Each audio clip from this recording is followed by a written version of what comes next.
Hi, this is Siofra Bradigan, and this is Siofra's Magic Alcove. So today's video is going to be on the relationship and responsibilities between teachers and students, or me as a teacher and you as a potential student. I decided I wanted to address any of these potential issues that can come up because there's always the chance for miscommunication, misunderstanding, rejection, and all the other things that are out there, especially in this kind of a forum. Um, I've told you guys before that I have a very literal brain, and I also speak in literal terms. I'm one of those people, like, in Horton, here's a who. I say what I mean, and I mean what I say. And generally speaking, I'm not inferring something other than the actual words that come out of my mouth. At least that's my idea of who I am, at any rate. And when it comes to getting to know anyone out there, let alone strictly through videos and interactions on the internet and that kind of thing, we are all projections of someone else's idea of who we are. So when we're sitting down and having a live show, or I'm doing one of these videos, I have in my head an idea of what you as a student might be looking for, or what you might be wanting to hear about. And sometimes they're good guesses because, you guys let me know what you'd like the subjects to be about. And then you have your projections on me as to if I know what I'm talking about, if I'm talking through my hat, if I'm lying, if I'm telling the truth, you know, and that's how we are as people. I mean, we make those kinds of judgments with others and on others all the time. Rejection is a pretty normal part of being a person and being a human being. And the only thing is to be aware of the fact that we do project, and we're not always right about our projections. Some people have a better intuitive sense about others and are right more often than they're wrong, but misunderstandings can happen. So if you ever have a question about what I mean by something, it's up to you to ask to get clarification. When I was teaching classes, a basic introduction class to our group, when we had an active group, it came up in that setting. So I actually wrote a statement for delineating what I was taking on as my responsibility as a teacher, and what I expected the people who were taking the class were taking on as their responsibilities for students. And so I've got it out of some of my old class material that I have. And it's always a good idea to clarify my expectations and put it just sort of out there. Whether people believe what I'm saying or not, that's entirely up to them. I am not in control of what other people think. So I consider teaching a sacred duty, especially when I'm sharing my personal stories, insights, and information about walking the pagan path. I do my best to be accurate and on topic and clear when I'm telling my stories.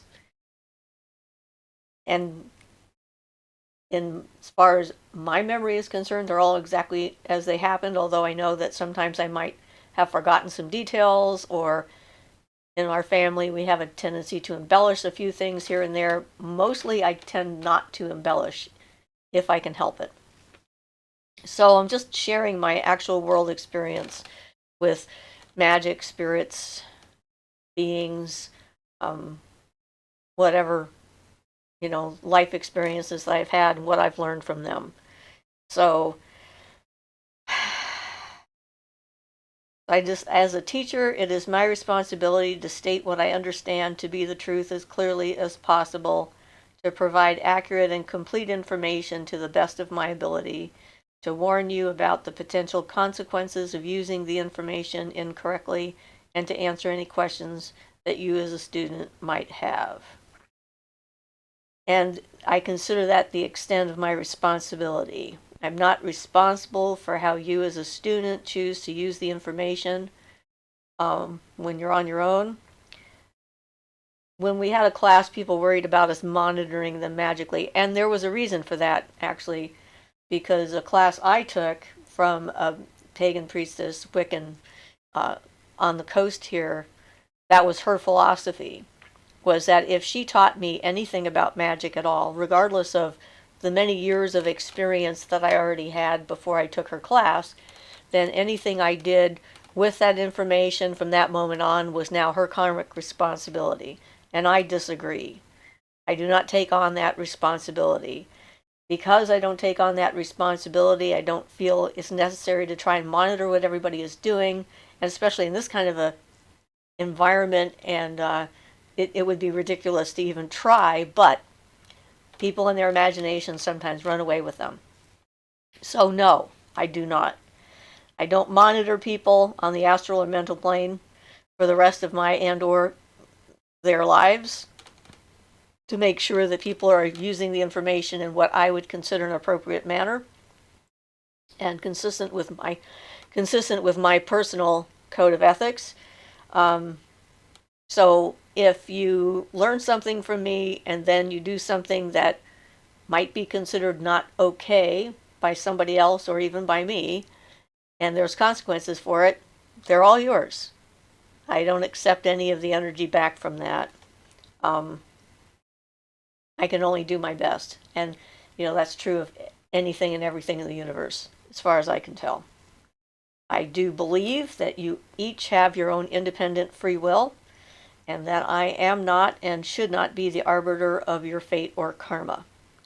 We learn from experience, and we often learn more from negative experience than we do from a positive one. Also, it would be egocentric of me as a teacher to think that I am the only influence that you will ever have on this path, or that my words will be the most important ones that you will ever hear. You are an individual with unique experiences of your own, and I'll do my best to assist in any way that I can, because it's not about me. Your responsibilities, however, are as follows. If you're going to be a good student, you're going to learn anything, you have to be willing to listen with an open mind and an open heart to what I have to offer as a teacher, and then respect my experience and perspective. This doesn't mean you have to agree with my conclusions or even my actions. It just means that you accept that they are mine, and that, as far as I'm concerned, they happened, and that's what they are. To ask questions if you don't understand what I'm talking about, if you want to know more about a subject, if you are confused about my meaning. You'll only get as much out of any teaching situation as you are willing to be open to receiving, especially when it comes to magical instruction, because it is not as straightforward a subject as like learning math, although even that can be extremely difficult and esoteric in its own right. And that you also need to be true to yourself. Don't you ever do anything that you don't feel okay about. If it doesn't feel right, don't do it. We are all here to learn different things, but we should all have in common is to make conscious choices about who we want to be, how we want to behave, and what we want to do.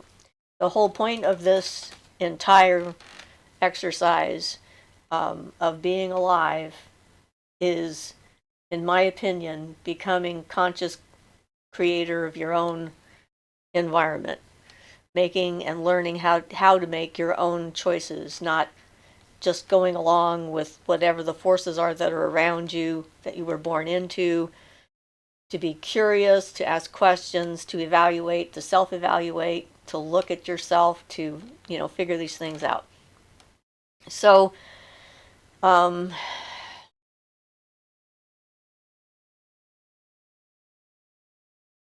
Another thing that has come up on occasion is the idea, and we've had that happen in our group with people that we know in person, that, someone gets it in their head that they're being magically attacked by me or Ian or both of us or something. And as far as we're concerned, and as far as we know, that's all projection on their part because we've never actively attacked anybody. The only kind of magic stuff that I tend to do is defensive, except for the specific bindings mirror box that I've done, which is still set up so that the person who's at the core of it is in charge of how the energy goes. If they change what they're doing, it just reflects back their own energy. And so if they're not doing something bad, they get nothing but good energy back. If they change what they're doing and they become a better person, they get good energy back. It's just sort of, I like things that are set up that way because I can be wrong or someone can lie to me. There's always that possibility that I have been misinformed about something if I'm trying to help someone else. And because of that, too, I tend not to do spells for other people. I don't do much in the way of spell work anyway, for like external things. Most of the magical work that I've done has been to change me, to transform myself into what I would consider a better version of who I am. And, we have like a former son-in-law, my daughter's ex, her first one. And he keeps saying that he believes that I'm a witch, and he also believes that I have cursed him or hexed him or done something to him that's destroyed his life and made everything fall apart. Kind of a funny thing considering the fact that he's addicted to several different kinds of drugs. He's violent. He has no sense of responsibility for his own actions. He blames everyone else in the world for his fate. He takes, like I said, no personal responsibility whatsoever. And he sent a warning, an edict, proclamation, I'm not sure what to call it, through my granddaughter. I think it was through my granddaughter, maybe it was through my daughter, that I had better take off whatever I did to him or else. And I'm just like, seriously? I haven't done anything. I have my natural protections. They've always been there since I was little. I have the protections I've put up around my property and around my sleeping area and so forth, which are at this point pretty much automatic. Anything negative that someone sends to me will go back to them. I don't consider this a magical attack. They generated the negative thing. They got the negative thing back. Ian and I just talked about this actually before I started the video. And, his idea is if a person with a high level of ability sends something negative to you and it comes back, then they're going to get a extremely intense reaction because it's their own energy amplified by the fact that they tried and failed to do whatever it was. If they're not very competent at what they do and they don't know what they're doing and they send it out, not much will come back because it's their energy. Everything is generated by their own attitudes and abilities in this case. And that is undoubtedly true.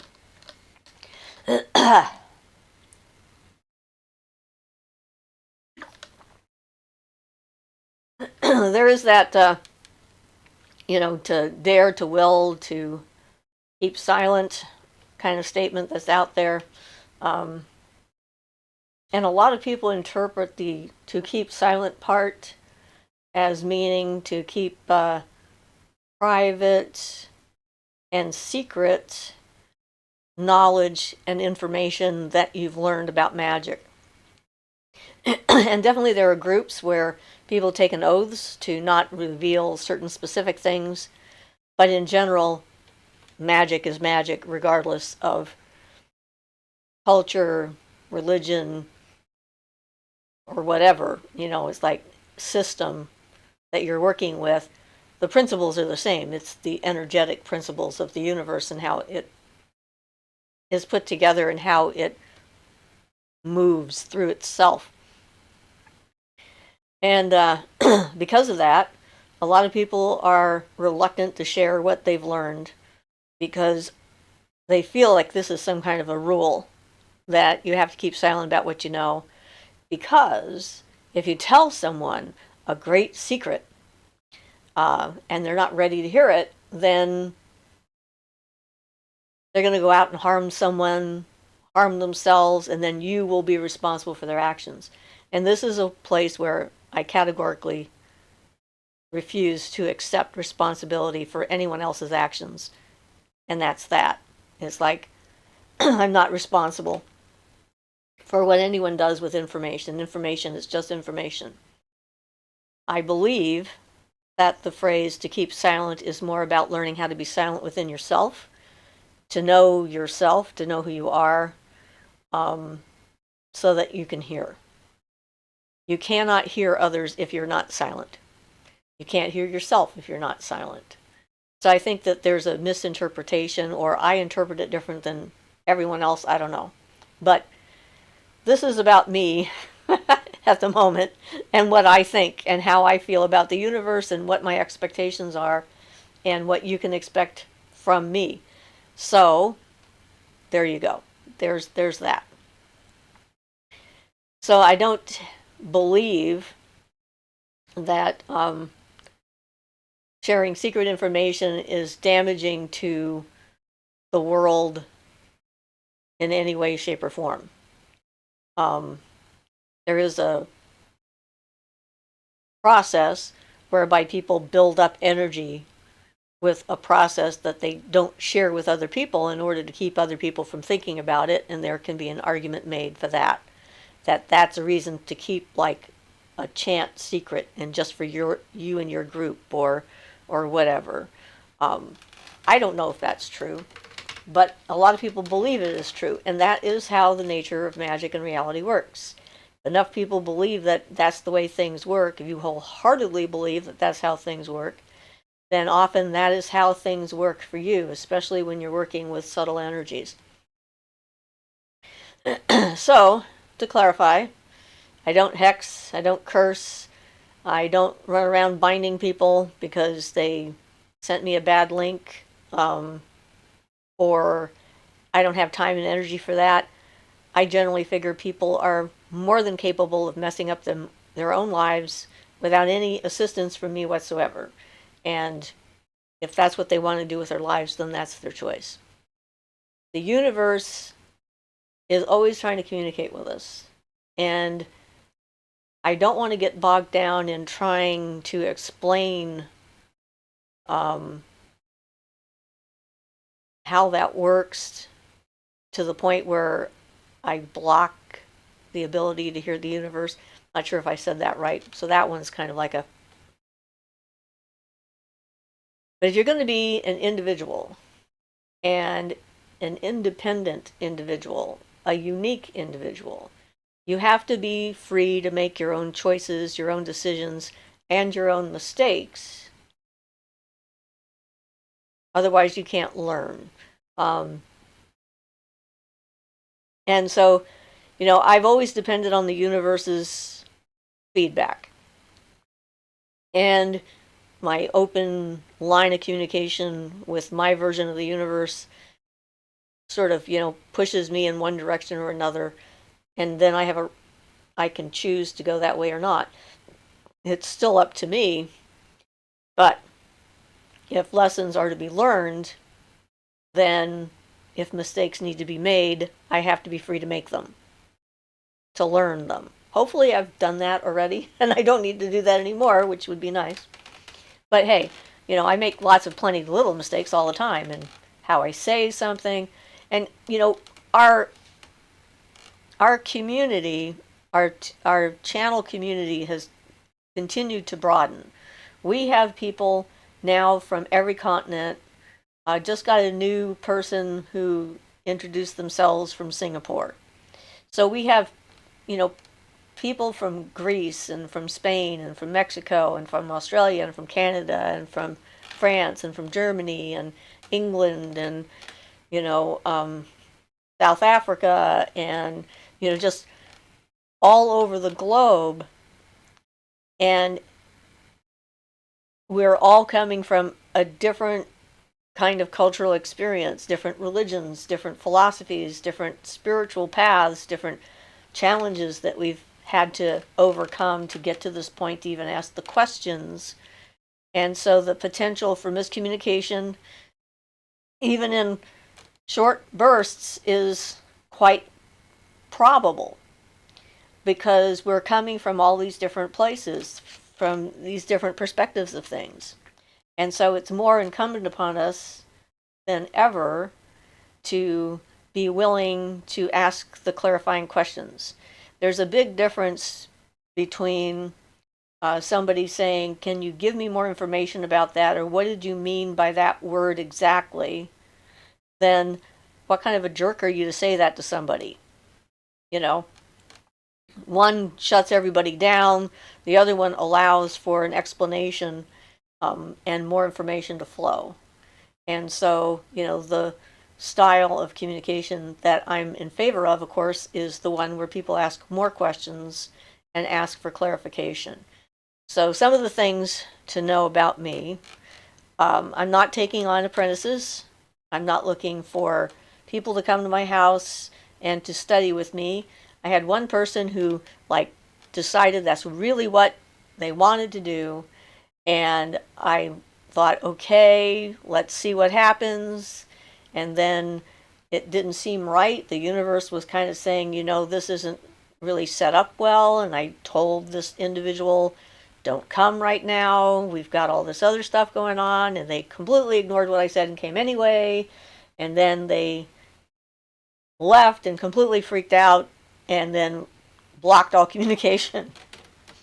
I have absolutely no clue what was going on in that individual's head. But I'm 71, and I guess I see myself more as a seed sower than as magical teacher, trainer, taking on apprentices and whatnot at this point. So willing to share, but I'm not doing the work. Everyone else is going to do their own work. I've already done my work, and you guys are going to have to do your own work. And I'm willing to assist as well as I can and try and make things easier. But, okay, so that's off the table. So no one needs to ask me about that anymore. I've had a number of inquiries, and although I appreciate the impulse and the desire to have a teacher, more like in person kind of thing, it's not going to work for me. The other thing, I cannot tell you how to become a werewolf or a vampire. I cannot tell you how to get married to a fairy, or to meet a fairy, or to get an introduction to the fairy people for whatever reason whatsoever. That's not in the cards. It's like, if you're going to work with a certain group of spirits, you're going to have to do the work and get your own introduction. They have to decide whether they're interested in working with you or not. It's not up to me. Just because they like me, it doesn't mean they're going to like anybody I say for them to like. It's just like they're individuals too. It's not the way it works. And I've had some strange requests over the years. So, to clarify all of that, it's I'm also not the Magical Encyclopedia Britannica or whatever it's called. I know a lot of stuff, but it's a narrow field of knowledge because it's my life experience. And because of that, and not being a member of every culture that's out there, that's the only lens I have to share what I know and how I know it. Which is one of the reasons I like stories, because it's a foundation. It's not just from reading books or repeating what someone else has told me. At this point, it's things that I have seen directly in general. So I will never encourage you not to see a doctor. I believe in medicine and science. I don't think it's the standalone thing, but I certainly don't think that a person should just throw it out and not use it. I think it's a tool that we have in our toolkit that we should avail ourselves of. I would also never encourage someone to not seek psychiatric or psychological help if they've gone through some kind of a trauma, emotional trauma of any kind. I would encourage people to contact authorities, whether they're police or whatever it is that's in your culture. If someone is acting out and being dangerous and potentially putting you in a position where harm could come to you. I do not believe in self-harm. I do not believe in racism. Well, that's not quite right. I don't believe in expressing racist ideology or encouraging it. Racism is real, so how can I not believe in it, right? But I do not allow racist language or rhetoric to be expressed in this setting, on our forum, on our channel, whatever we call it, in our community. I also am against other forms of prejudice, shaming, prejudice against people because of either sexual orientation, gender identity, racial identity. It doesn't matter. Any of those things are not okay with me. And I won't allow them. That's a boundary issue. And I have my boundaries, and that is one of them. So if people want to express that kind of ideology or ask those types of questions, then they can go somewhere else, and that's fine. I also cannot help you get in contact with a demon and make a contract for your soul to get favors with demonic entities of any kind. I'm not into that either. And yeah, I think it's a foolish endeavor to start with.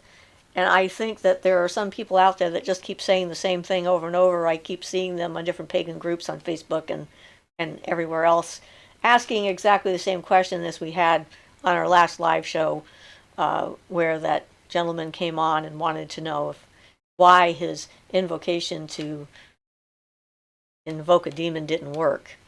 Yeah, so I'm pretty sure he left. According to the stats, we lost 4 people that day. So apparently there were at least 4 people listening who had joined the channel and decided they didn't like what I had to say. And that's fine by me too. I mean, it's not about popularity. It's not about that at all. And if what I say or have to talk about is of any help to anybody, it's got to be real and genuine and not based on a popularity contest. I'm completely flabbergasted that we have over 4,000 subscribers. I think it's awesome. This is way more people than I ever thought I might reach, even if not all of them are watching. So, whatever. I'm not sure how that all works. But, so, another point is, as far as the student-teacher kind of relationship is concerned, if you send me an email and I answer it, you need to send me an email back saying that you got the email. You don't have to agree with my information or my advice or my take on whatever it is you asked me about. That's fine. Like I said, it's your life. You have to decide how you're going to live it and what you're going to do with it.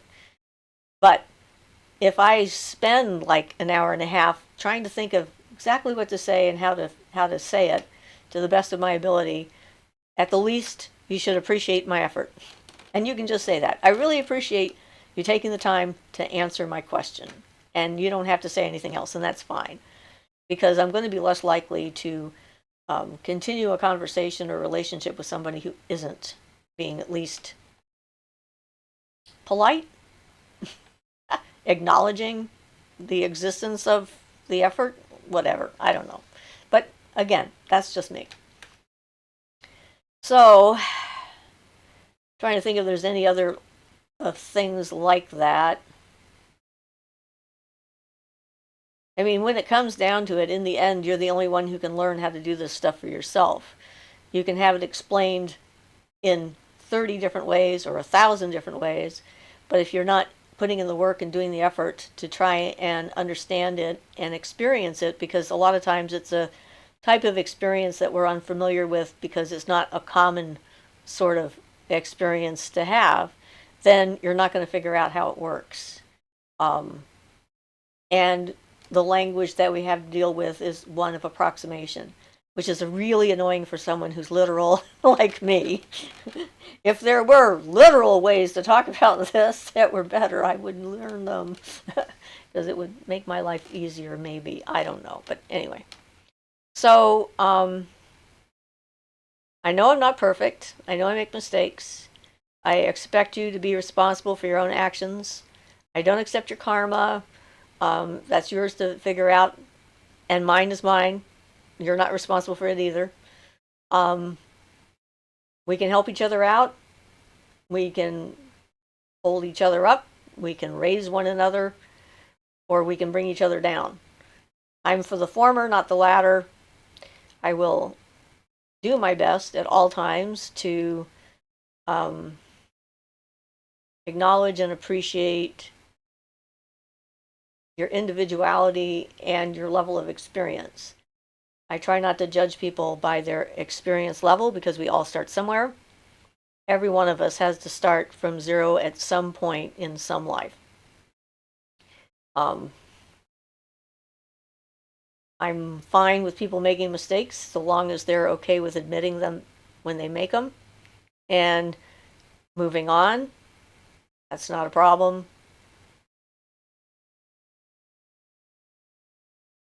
So I guess that's basically it. And if this video has offended half of you, I expect you all to leave. Although I think by now we don't have those kinds of, people that would be easily offended in the group. One hopes. So anyway, I guess that's about all I have to say on the subject of my responsibility and your responsibility. And hopefully I've made it clear. If I haven't, please ask me a question and I will try and clarify my answer.